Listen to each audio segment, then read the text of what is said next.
Next. কি নাম? মশা। আচ্ছা, কি সমস্যা?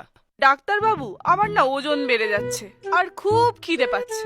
মাঝে মাঝে মাথাটাও না কেমন ঝিমঝিম করছে। দেখি জিভটা। ডায়াবেটিসের লক্ষণ দেখতে পাচ্ছি তো, খুবই সমস্যাজনক। খাওয়া দাওয়া কন্ট্রোল করতে হবে। এবার থেকে রক্ত খাওয়া বন্ধ, শুধু ফুল পাতার রস খাবেন। আর একটা মধু লিখে দিচ্ছি, দিনে 4 বার করে 40 দিন খাবেন। আচ্ছা ডাক্তার বাবু, একটা কথা বলবো? হ্যাঁ বলুন। আপনার নাম মৌ কেন? আমার নাম মৌ না, আমার নাম মাছি। মৌ আমার ফার্স্ট নেম। আসুন নেক্সট। স্যার, ঠিক না, মনে পড়ছে না। মানে আপনার নাম মনে পড়ছে না? হ্যাঁ স্যার, আমি আসলে স্পাই ছিলাম তো, শত্রুদের জাল ফেলে ধরতুম। তা হলো কি, একদিন শত্রুরাই আমাকে জালে বেঁধে দিল, দিয়ে খুব কেলালো। সেই থেকেই মাঝে মাঝে কিছুই মনে পড়ে না। বাবা বাবা, আপনি স্পাই ছিলেন মনে আছে, শত্রুরা আপনাকে কেলিয়েছিল সেটাও মনে আছে, আর আপনার নামটাই মনে নেই। বাহ, খুব ভালো। সমস্যা বলুন। সমস্যাটাও না ঠিক মনে পড়ছে না। এই, সেটা আপনি বাইরে গিয়ে মনে করুন। পাগল যত সব। নেক্সট। কি নাম? ভালো নাম স্যার গান্ধী, কিন্তু সবাই ডাকে পাটপোকা।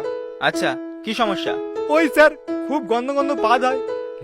পেটে খুব গ্যাস হয়। ঠিক আছে, একটা মধুর পাচক লিখে দিচ্ছি, একবার খাবেন, সারা বছরের গ্যাস একদিনে বেরিয়ে যাবে। আচ্ছা স্যার, এখন এখানে খাবো? এই না, এখানে নয়, বাইরে কি খাবেন। নেক্সট। আরসোল দাদা। হ্যাঁ, কি নাম?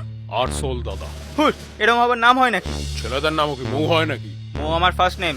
দাদাও আমার লাস্ট নেম। ঠিক আছে ঠিক আছে, সমস্যা বলুন। সমস্যা হলো আমাকে আর কেউ ভয় পাচ্ছে না। মানে? মানে যেসব মেয়েগুলো আগে আমায় দেখেই গলা ফাটিয়ে চিল্লাতো, এখন শালা চপ্পল ছুঁড়ে মারছে। উঠতে শিখেছেন? না। তাহলে আর কি শিখেছেন? একটা ধুতরা ফুলের মধু লিখে দিচ্ছি, এটা খেয়ে রোজ ওরা প্র্যাকটিস করবেন।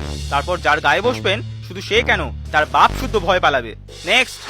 ডাক্তার বাবু দেখুন না, আমার দুটো পিম্পলস বেরিয়েছে। আরে ড্যাম হট সান, এত গরমে আমার স্কিন অয়েলি আর ডাল হয়ে যাবে তো। আফটার 1 উইক আমার ফটোশুট আছে।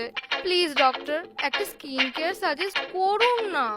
ডোন্ট ওয়ারি, আমি একটা রজনীগন্ধা আর রেড রোজ এক্সট্রাক্টের হানি প্যাক লিখে দিচ্ছি, দিনে 2 বার করে লাগিয়ে নেবেন, ব্যাস, অল ক্লিয়ার।